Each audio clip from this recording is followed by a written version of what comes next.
Greetings and welcome to the Prime Directive. I'm your host Jeffico, and my co-host as always, Chris, is not here today. However, we'll run through this episode of Lower Decks, Season 2, Episode 9.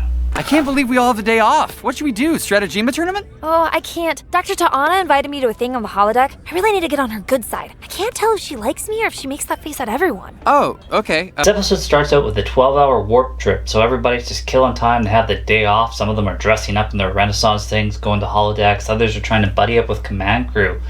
Mariner gets stuck with her mom, and Brad's trying to find somebody to buddy up with, so he actually goes and he meets up with Sam, who's hanging out with Shaxs at a pottery class. And when Shaxs freaks out, it's pretty entertaining. I just asked if you learned how to throw pots on Bajor. No. Oh, do we not talk about Bajor?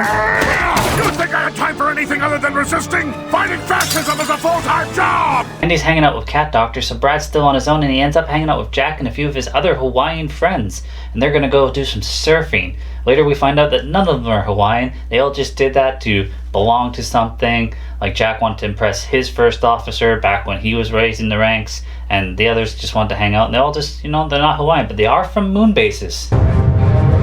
Today is a good day to be... Oh, this is you who is dishonorable. You dare spit lies on my ship? We actually jump to other lower decks as well. We get to see a Klingon lower deck where this one officer's like working out, talking to his buddies, and it's like, I think the captain's gonna kill the first officer today. He's gonna get challenged, and we don't really know why until later.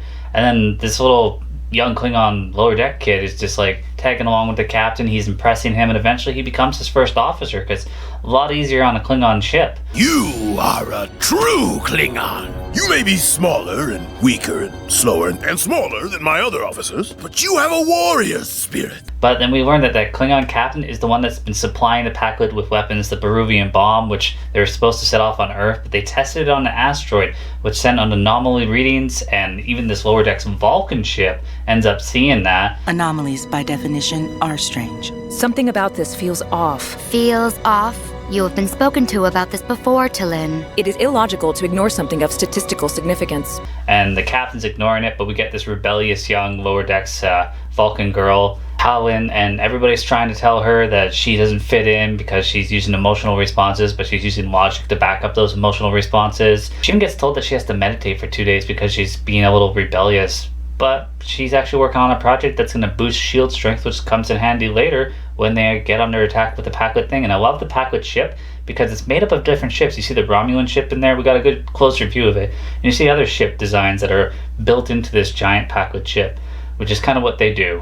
It's kind of ridiculous that they're able to do that and outsmart all these other people, but it's what they do. And anyway, so she increases the shield trip. The Cerritos read the same anomaly, and they headed out there, and they're under attack, but they're overpowered. Also, the Klingon ship is there, and they're shooting on them. And it's not until Lower Deck Kid on the Klingon ship ends up fighting the captain, miraculously winning and becoming captain, and his Lower Deck's friends support him, so that happens. And he's just like, we're not staying here. This is dishonorable. That's why he fought the captain, which is why the first officer fought the captain. And he's like, we don't let somebody else fight our fights. And the captain was doing it to disable the Federation, make them weaker, so Klingons would be stronger. So they end up leaving. Captain, the Klingon ship is retreating!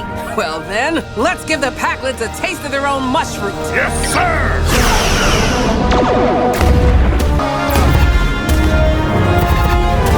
The Vulcan ship, which is also a rather large ship compared to the Cerritos, they're able to drive the Packlets off. The captain of the Vulcan science ship says he's going to reassign T'Lyn, and he's going to send her to Starfleet. So we'll probably see her next episode on the Cerritos, I imagine.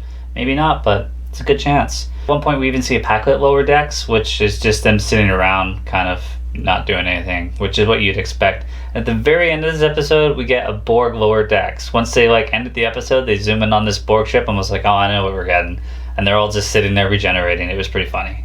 Chris loved it. I was like, yeah, that's pretty funny. Boimler, what are you doing up here? Just wanted to catch up in the old hover boots and see if you guys needed a climbing partner. Hi, Dr. Tawny. You didn't bring any gear? Well, I have the shirt and, So near the end, Brad had to admit that he's not Hawaiian, and that's when everybody else did. And so he was worried he's going to lose favor from Jack, but Jack actually told one of the kids that's like an ensign or a cadet there on the ship to go talk to Brad because he can help you with duties. Well, I've been having trouble keeping up with my duty schedule. Commander Ransom said that you're the most organized person on the ship. He did? Yeah, he says you're great and I should pick your brain, if that's okay. I mean, yes, of course. That was a good nod for him. He realizes Jack does like him. Jack's looking up to him.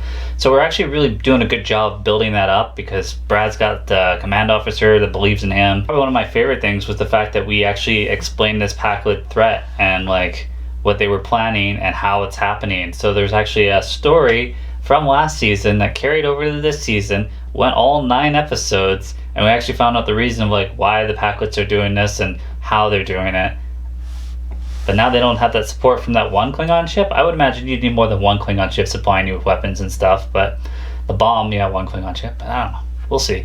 I really want to see the Titan next episode, but we only got 1 episode left, so me and Chris should break that one down for you. And until then, thanks for watching, guys.